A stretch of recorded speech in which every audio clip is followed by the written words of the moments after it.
Welcome to today's Entrepreneur Show. My name is Heidi Richards Mooney, and I'm your host and the founder of the Entrepreneur Show and Women in E-Commerce. And it is my pleasure to introduce to you an amazing speaker. In fact, she is one of the speakers at the Office Depot Foundation Women's Symposium, and I have the honor of interviewing a lot of the speakers, the founder, and several of the supporters. And this woman is no different. She's just a delight. So I can't wait to tell you about her. In fact, let me tell you. Her name is Lina Acosta Sandaal. She is a psychotherapist, development expert, mom, and wife who is changing the world one family at a time. Trained in infant mental health, child and adolescent development, interpersonal neurobiology, and trauma-focused treatments, in 2012, Lina founded her parenting program and center, Stop Parenting Alone.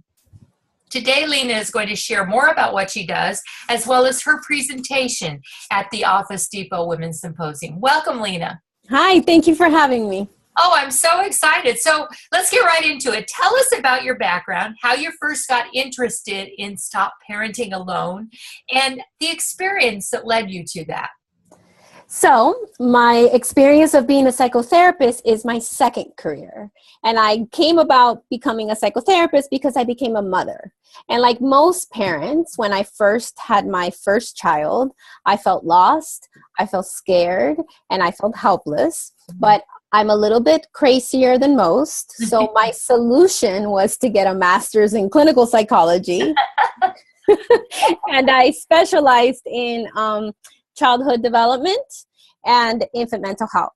So my daughter, who is now 12, started that journey for me.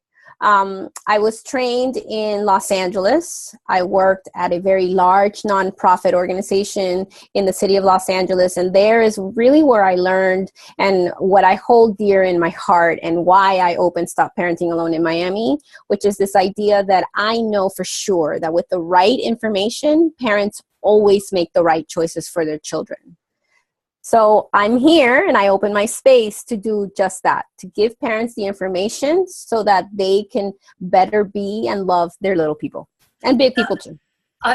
Absolutely. And that's wonderful. And darn, you didn't have that around when I was raising my kids because, I think, and so many people, and you probably have seen this, I'm sure, in your experience, tend to punt or think that they're going to figure it out on their own. And I think it's like anything. It's like in business, you need a coach, and in life, you need help.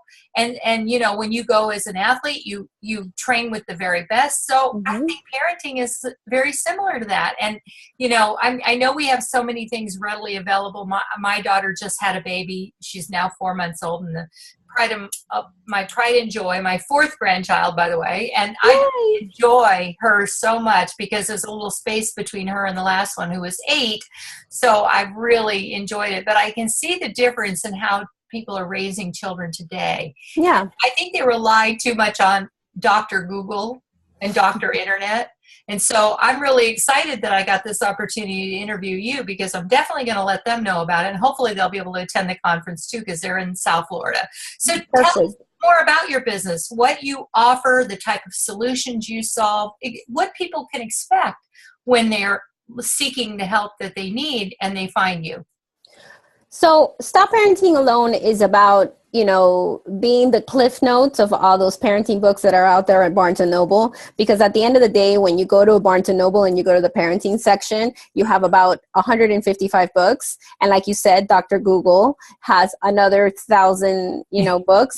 And at the end of the day, the best way to raise children is to understand child development, to understand emotional intelligence, and to really get a handle on how your past influences your present.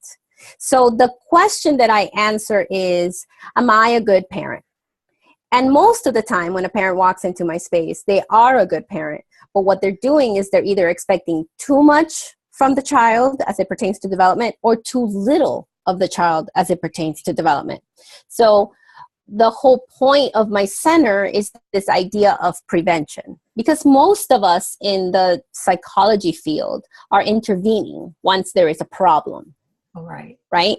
And I wanted to be the space that was prevention, meaning that come here when your child is 3 and let me help you walk you through taking them to preschool. So I don't have to deal with your 7th grader who now has an anxiety attack every time they go to their middle school.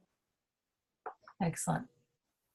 Okay, well, I have a daughter who needs you. She has an 8-year-old son who's amazing, and he's highly intelligent, and but he has a difficult time in school because he doesn't like authority, and I have no problem with him. He's a doll for me, and he's great for his poppy and for everybody else, but his mom tends to, and being a single parent doesn't help. I'm sure that you deal with that all the time. Exactly. And you know that I'll say a little something just for your grandchild. Most intelligent children pick up on injustice and hypocrisy better than anybody else. Yeah. And sometimes they're right about the message that they're giving you about school and their teacher. However, they're saying it in an immature way. Right. Yeah. So, like he's always saying that's not fair. And I know that because I remember that as a child myself. And I used to say, but I just decided one day I'm just going to sit and deal with it because I'll be soon away from them and I'll never see those people again. Right. But that took a lot of intelligence to figure that out as well, I think. Yeah, that's high executive functioning. That's thinking about thinking. And children that are 8 are concrete. It's black and white. It's either good or bad. Yeah. So that's very important. And when a child is having a hard time with a teacher, it's just like in the future when you have a hard time with a boss. You have to learn how to speak to get what you need. Yeah. So tell us a little bit about the type of people that you typically work with, the type of parents, maybe the age range. Is it all over the board, or is there an ideal, a sweet spot for you in terms of how you can help people? Age range, we work from the moment the baby's born until they leave college at 24. Okay. So we have a wide range of age. However, what I know that the parent that is attracted to our space is usually somebody that's a little bit an older parent. Okay. Someone that has had a full career and now they have chosen to make a family and have children. This type of client seems to be somebody that likes to read, that likes information, that likes to have all the facts before they make their decision. So I find that I'm very attractive to that type of client and that type of parent. Because raising a child forces us to take a good look at ourselves. And I think the hardest part of parenting is that our children sometimes feel or behave in ways that we have spent 20, 30, 40 years avoiding in ourselves. So when we see it in our child, we want to nip it in the bud because we don't know how to deal with it. That's why we feel avoiding it. But parenting forces us to take a good look at ourselves so that then we can teach and mentor our child to be a citizen of the world. So can you give us an example of some type of behavior that you might work with? Let's do another different age group. So let's say for the your sound is going in and out a little bit. I just wanted to let you know. Okay, so for the younger ones, usually I see parents with children between the ages of 2 and 4 a lot. Okay. And this is because of the developmental marker that people don't know about. Children in that age group tantrum 3 times an hour and have a minor conflict with a caregiver once every 3 minutes. So most parents experience this as high conflict. And what happened to my sweet little 1-year-old who was cute and adorable? And so in that scenario, well, the first thing I do is I say, well, this is the statistic. 80% of 3-year-olds do this. Is your child normal? And then the parent looks at me and they're like, yes, but how do I handle it? So then in that scenario, depending on the child's temperament and depending on the child's environment, we come up with a plan on how to help them, because this happens in this marker in development because it's the time to learn about emotions. We are all very willing to label things for children, like this is a cup, this is water. But then the minute they feel something, we're like, what's wrong? They don't know what's wrong. We also have to label their feelings, and we have to tell them what you do with that feeling. Because most little people, when they're sad or frustrated, hit push, spit, or run away. And when we're angry, we can't do any of those four things unless, I mean, I know there's some adults that still do that, but we don't want them to do that. Hopefully they don't spit too much or bite. Right. So in the case of the school age child, a lot of the cases that we see in that age group, which is also normative in development, but sometimes it can go wrong, is that the child is having a hard time being social. So for that, in my space, we have social skills groups, and they're family groups. So one room parents, one room children. And then the therapists get to know the children, the therapists get to know the parents, and then we help the parents find their own way of sharing their values, doing discipline, and then the children get this safe space where they can practice being a friend.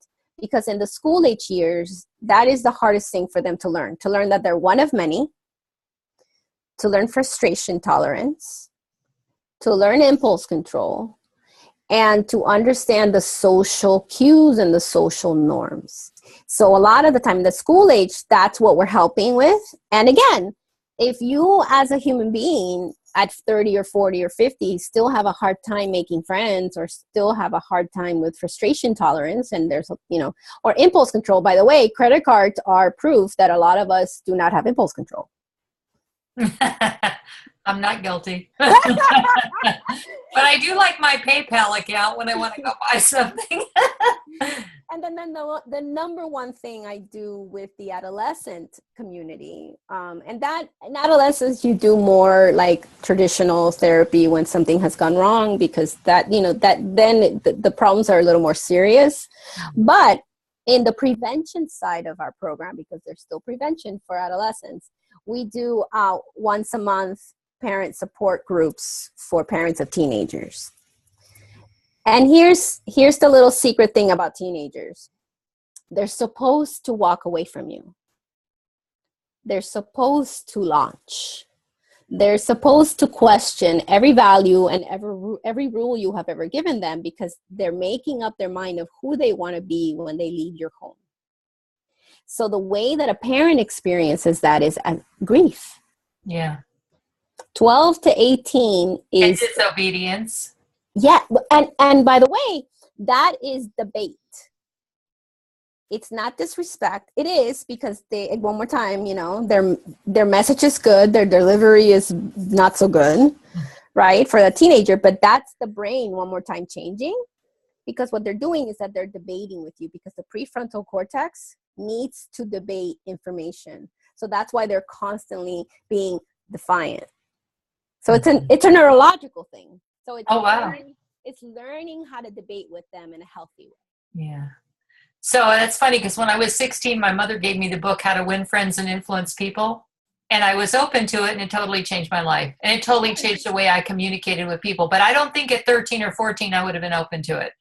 So yeah, it depends on your maturity level, I suppose. But and your mom did a wonderful thing. And by a means of a book, she gave you an adult mentor. Yeah, she did, because I love to read. So she knew that would be a good solution, because she was having a lot of, I was a good kid compared to my friends' kids and my own children. I was pretty good. And I think because I was such a good kid, I expected mine to be the same, and they weren't.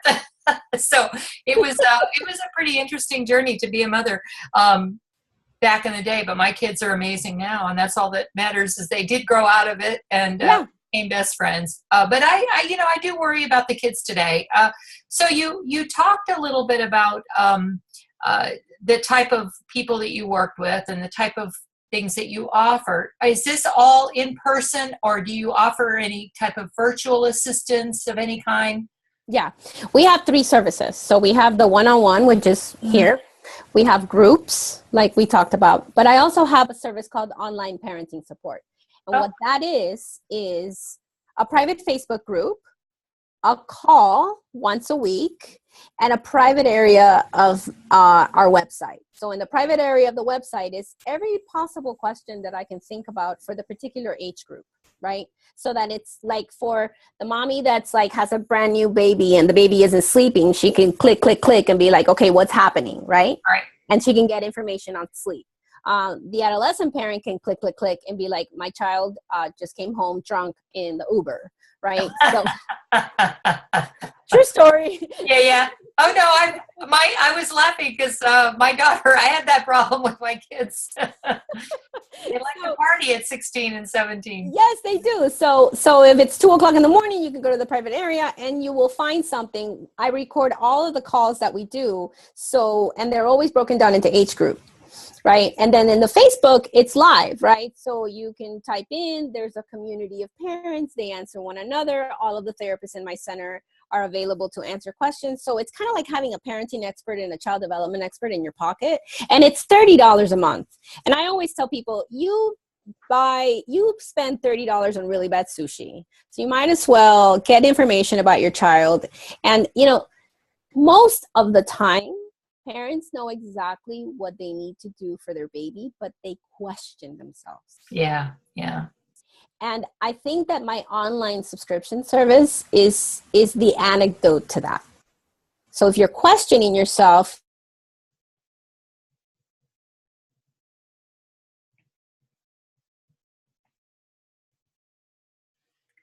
Uh-oh, looks like we've lost her again for a moment. So I'm just going to pause the recording. So we're back, and I just wanted to say thank you, Lina. I know we're having a few technical issues today, and thank you for your patience, all of our viewers. And Lina, we were talking about the online services and Facebook page, so go ahead and finish that thought. Perfect. So at the end of the day, what I know is that there's this urban myth out there that if you ask for help, then you're somehow weak. Mm-hmm. And I think three things. Online, the online support helps parents with time, helps parents with money. Mm-hmm. And at the end, it helps parents understand that asking for help is actually not a weakness. It is a way to be able to understand, what am I good at? What am I not good at? And to handle fear, because the only way to battle fear is to get the facts. Absolutely. And I couldn't agree more. I mean, you think about it, we hire professionals who know more than we do to take care of things that we don't know about, such as our accountant and our attorney, unless we're one, or, and our doctors. And yet when it comes to parenting advice, we think that we should know instinctively how to do this. Now, my mom was gone by the time my children were little, so I didn't really have anybody to talk to. And she lived in California, and I was like, oh my gosh, who am I going to call? And so I just relied a lot heavily on my own intuition, and I failed miserably in many ways because of it. So I'm really glad that the parents today have you and the service that you provide. So let's talk a little bit about marketing, because at the end of the day, with everything that we do, we need to know how to promote our businesses. So what are two of the best things that you do or have done that have really helped Stop Parenting Alone become well-known in the community and a service that people know they need? Blogging. Excellent. Blogging and content information has been really fabulous for me. And I think that why that is because the service that I offer is very personal. So if somebody reads my words and reads my thought process and reads the way that I think, then they can relate and they can feel safe in coming in and telling me, I feel like a bad mother. So once I began to blog and I began to give out and write content, people could hear my voice and figure out for themselves that, I'm the chocolate to their chocolate milkshake, because not everybody likes chocolate, So I think that being able to write what I know, to give information, I think a lot of business owners believe that they kind of have to hold close to the vest, especially if you're a service industry. Mm-hmm. But I believe that it's actually the opposite, right? I need to let you know what I think and how I manage things so that then you can trust me. Because at the end of the day, this is something that is scientific. Our brain is relational.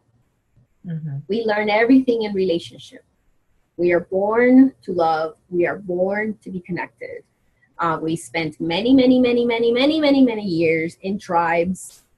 And our brain still has makings of that. So I think in the modern world, the blog, and then the second thing, because you asked me two things, and social media has made it really easy to get to know who you're going to get a service from. So I love Facebook. I love Instagram. I think it's a great ways for me to kind of, for people to understand that, that I'm chocolate, and sometimes I'm chocolate with a little jalapeno, Spicy chocolate.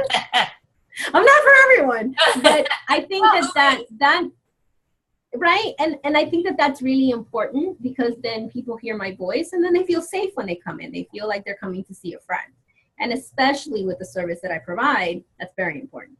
Well, and you made a very important point about that you're not for everyone. I think that's a big mistake a lot of business owners make, especially when they first start out, or maybe they think, oh, because I'm offering, because parenting, if you think about it, people think, oh, every person with a child needs this service, but maybe not. Maybe this, like you mentioned, the type of person that you tend to work with will need you more than others. So I'm not saying that everybody doesn't need you, but we always have to find that sweet spot, that person that's going to resonate with our own knowledge, our personality. We're not, like you said, we're not for everyone. So I love that. That's a great nugget that people need to keep in mind. So let's talk about your role at the Office Depot Foundation Women's Symposium and what your audience can expect to learn from your program. Maybe some tidbits or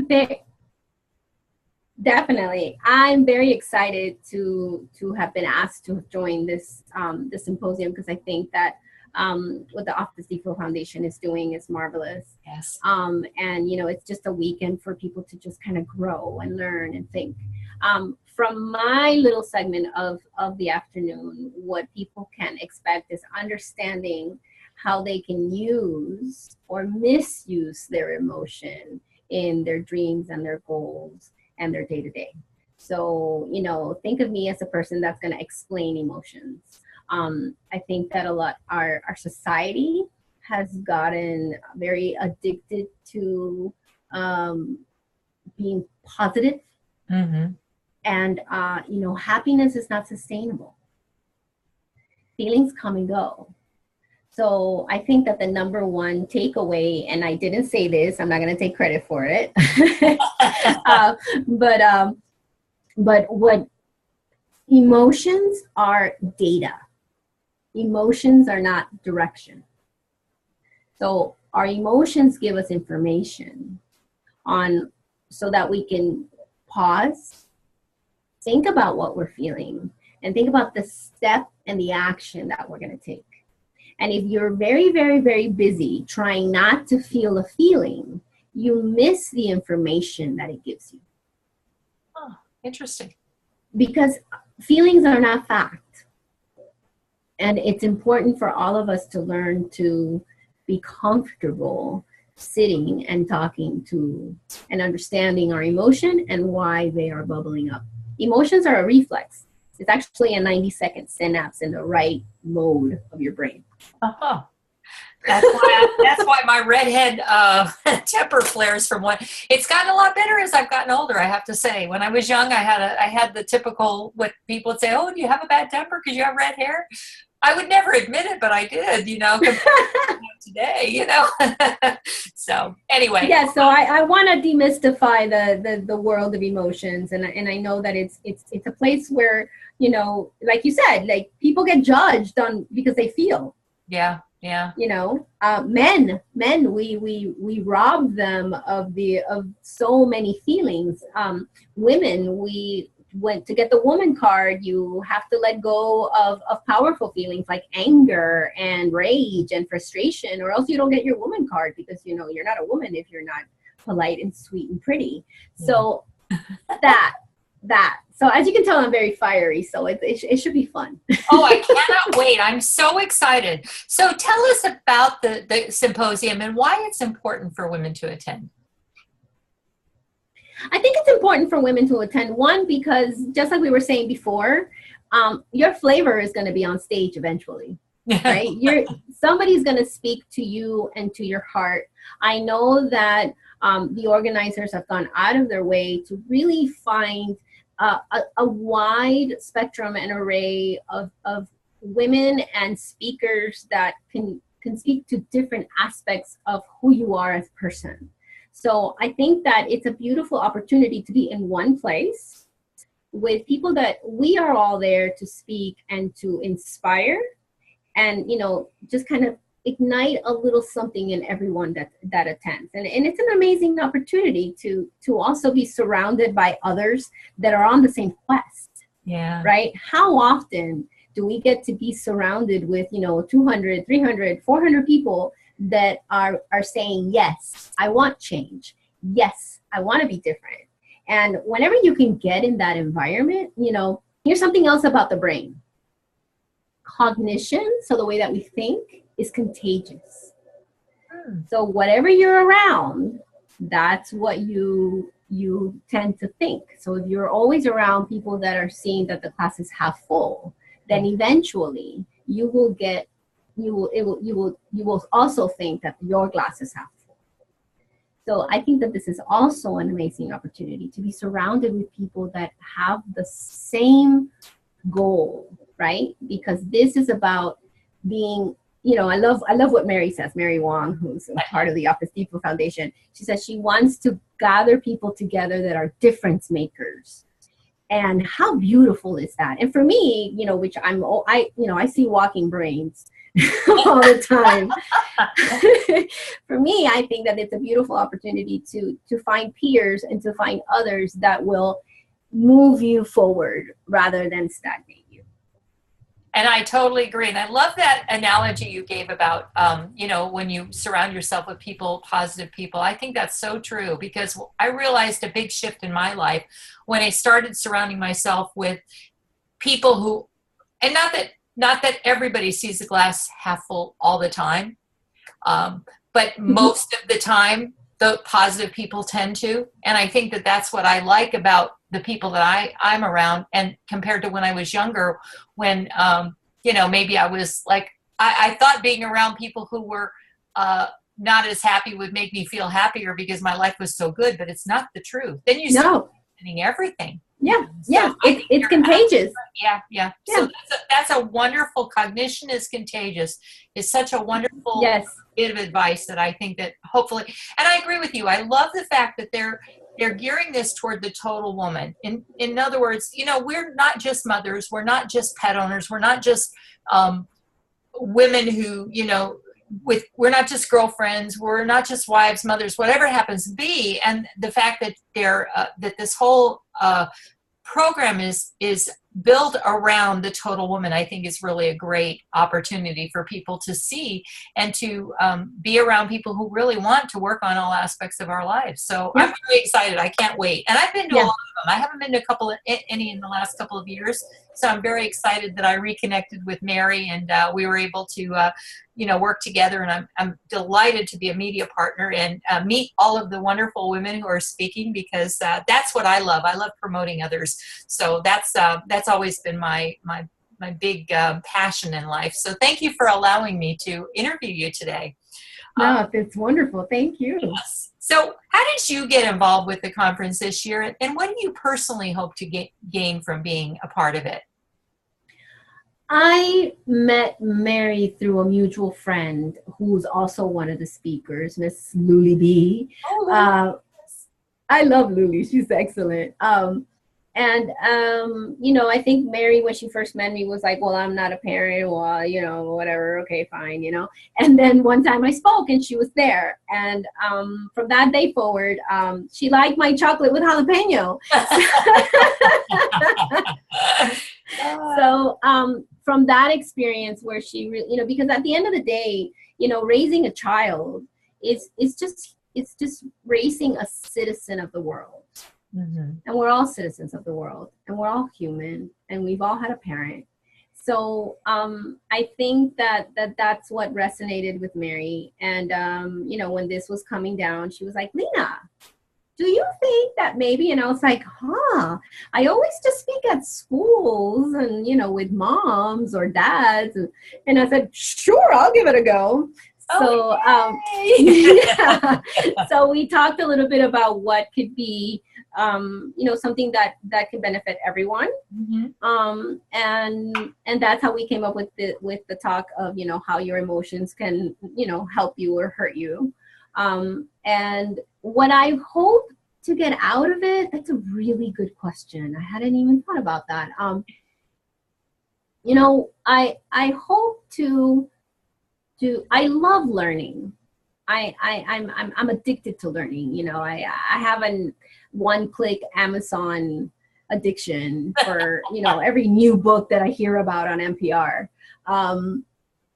And I think that I'm really excited to hear and learn, like we said, from all these different types of speakers that are going to be there. But I'm also really excited to learn and meet the people and the women, the men and the women that are going to be attracted to this particular symposium, because I think that it's very different than the most, I guess, business gatherings, where you're kind of networking. And I think what I want to know, and what I want to see, one more time, I'm a therapist at heart, I guess. And I look forward to meeting all the different types of people that are going to be there.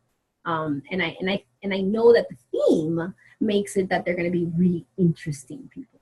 Yeah. Both the speakers and the attendants. I agree. I'm so excited because, I've had it up to here with business conferences, and I put on a few of my own too. I've probably put on 20 conferences over the last 30 years and participated in hundreds. And I can tell you, I love learning. And most of the time I go to learn about business, but what I really realized was that part was missing in my life, was all this other stuff, because I focused so much on the one area that I'm not really paying much attention. Oh yeah, I get I was telling one of the speakers, I still go and get my spa day and my massage and all of that, but it's not the same as internalizing things. I think that's just a sudden pacifier for whatever else that could be manifesting. So I think that's going to be a great conference, and I'm glad you pointed that out. So thank you very much, Lina. So, one of the other questions I think I hear a lot of, and our audience tends to ask is time management, because all of my speakers are like you. They're very high energy. They've got a lot going on. Most of them are parents, or they're, the sandwich generation taking care of parents, or whatever it happens to be. And so, how do you manage your time with all of the things that you're doing, running a successful practice, etc.? What are some of your tips? Well, I'll take a little bit from Miss Luli B. And, her little saying is, balance is beep. Right? Yeah, right? It is beep. It's bull beep. So it's true, right? What my time management is my understanding that I am not a victim to my time. I always tell my administrative manager, I say, don't ever tell anybody that my schedule is busy, that I am busy. I'm not busy. I've made a choice to make appointments. I've made a choice of what I do. So, I actually tell people, my calendar is so abundant that I am going to find a little bit of time that I have. And I think that if we begin to look at time as that we choose it rather than we're victim to it, it helps us to better clarify what we choose, right? So I know that when I choose to leave on a Friday at 2:00 and come back to the office on Monday at 9, because I have chosen my children, right? And when I choose my children, by default, my business hurts, right? Because I'm not there, and that's okay, because I've made this choice where I understand, and I have set up delegating. I was horrible at delegating when I opened my space. Absolutely horrible. And I think if you are a business owner and if you are an entrepreneur, you really have to learn the lesson of delegating, of giving somebody else a task that you don't need to do. Like something as simple as like, taking the checks to the bank. Mm-hmm. Mm-hmm. I can pay somebody $15 an hour to go do that. Right. Especially when my hour is at, 200 plus. Right. So I think with time management, it's about understanding that you're choosing the things that you're doing and noticing, try not to be a victim to your calendar or your time, to learn to ask for help. There's a theme with me, isn't there? and delegate what you can. And also, I learned this from, I don't even know, I think I saw it on Facebook or something. And the way that I plan my day is like, what's going to make me money? Right? Prioritize. Yeah. Prioritize. And my question is, what's going to make me money? Yeah. And, sometimes you have this thing because you have to go see your friend because they're so nice, but it's like, well, do you really, and then you go and then you're resentful. Yeah. Yeah. Because it's not helping to build, or it's not helping to move you forward. And this, again, I didn't say either. This is from the 12-step world. No, it's a full sentence. Yes. And I think that's really important for women. Yes, I agree. Right? No, I always tell my mommies, I'm like, for the next week, try saying no without saying because. Mm. Because most of us go, as I said so. That was my favorite line. I didn't like that they questioned me. I just said, you know what? I'm the boss. I'm the mother. This is the rules. If you don't like the rules, well, you know what? We can find you a new mom. You need a new mom. I'm okay with that. Oh, no, you're fine. I didn't do it right. I can tell you. I mean, I probably made every mistake in the book, but I'm a wonderful grandmother. My children will tell you I have a sign on my wall that says the next best thing to having you as a mom is knowing that my children will have you as a grandma. Oh, and that's sweet. That was like the best testament to anything that my children could ever give me. And I look at that every single day. I'm looking at it on my wall. I can't show you because it's way over there.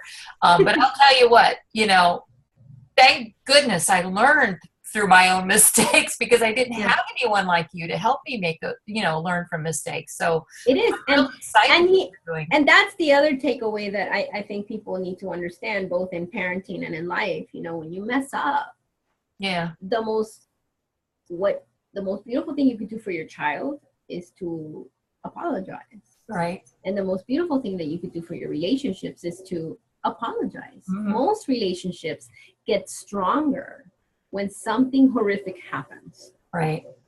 And those that don't, then that's good. Now you know that relationship was not for you. Right. I think we end up holding on to things in fear of like not having something else. So when it comes to time management, I understand that there's no such thing as balance. That when I pick one thing, the other thing does get injured. But that helps me, knowing that helps me make good choices about my time. Right. And by the way, I don't do it perfectly. Who does? But I totally agree with you about balance being, I've never been able to balance everything. People say, well, how do you get so much done? And it's mainly prioritization. Yeah. I think that I've been able to prioritize what's important to me. And I'm not going to say to you, this should be what you do first, because what's important to you may not be the same. You have younger children than I do. I have grandchildren. Correct. So what's important to me is getting all my things done during the week so I have the whole weekend with my grandchildren if they want me. If they want me there, I'm here and available, whatever you want to do or do nothing, Exactly. And that's the time you do with your girlfriends and everything else. I'm really very, as I get older, I'm much more selfish with my time away from anything that that I know is part of my family relationships. But it wasn't always that way. I think, you're young, you want to, like you said, you want to build your career, you go. My kids thought all I did was go to meetings when they were young, because that's all I did. I went to meetings every day, but I was building a business, Exactly. Not that I'm making excuses, because I think, like you said, you do what you do. So let's talk. I have a couple more questions and we're almost through. First of all, you mentioned about NPR and the books and Amazon One Click. So what are a couple of the books that you're reading today? What would you recommend to our listeners? Emotional Agility Ooh. is my new favorite book. Who wrote that? If not, I'll look it up. I am blanking on her name. Okay. I'm making a list of all of the speakers' favorite books so I can compile them and share them later on. So Emotional Agility, tell us about a little bit about that. Emotional Agility is written by an amazing scientist who is in the field of psychology, who has been studying how to best manage your emotional state. It's kind of like in the realm of Daniel Goleman's emotional intelligence. Oh yes. And I just love the way that she wrote it, because it is user friendly. So she gives you all the science for, people like me who love to read journals, but she also gives you beautiful anecdotes and stories. So it's not just straight up just like a scientific book. So it's a great book, and that's a new book that I'm reading. If you are a new parent, I think that the only book that you need to buy is Brain Rules for Baby by John Medina. He has taken, and every year like a new edition comes out, because what he does is he reads all the scientific journals that are out there on child development, and then he's kind of like the cliff notes of it. He's a great writer. So he takes these really heady things that, I spent years learning, and he makes it nice and simple. So I absolutely love Brain Rules for Children. And then most recently, I finished a book by Bruce Perry called Born to Love. And Bruce Perry is known for a book that he wrote that's called A Boy That Was Called Dog. Oh yes, A Boy. And in fact, they just made a movie out of it. Or they're making a movie out of it, or they made a movie out of it, or something? I'm not sure, but he is the director of the Trauma Network in Houston, and he is kind of like the #1 person in the United States as it pertains to trauma. But this book is very, very good, because it talks about the importance of empathy, and that's a little bit that's something that we're missing in our society today. It's something that we're losing. We are, and it's part of who we are as human beings. Yeah. And it's just, I think that everybody needs to read that book just to understand how important it is for us to be in community, how important it is for us to help our children be able to see the world through somebody else's eyes. And I think that if we increased empathy, we would fix a lot of things in our world today. I totally agree.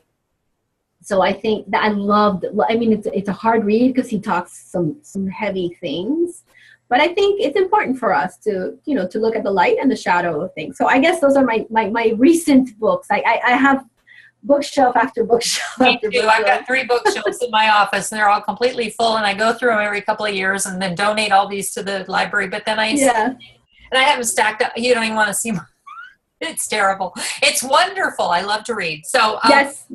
What's the best way for our audience to contact or connect with you? StopParentingAlone.com, the website. Excellent. The website has all the information that you may need. We are also Stop Parenting Alone on Instagram. And those are 2 great, fast ways to find us. And but StopParentingAlone.com just gives you all the information. Any last thoughts? Last thoughts. I hope to see most of your listeners and your viewers at the symposium.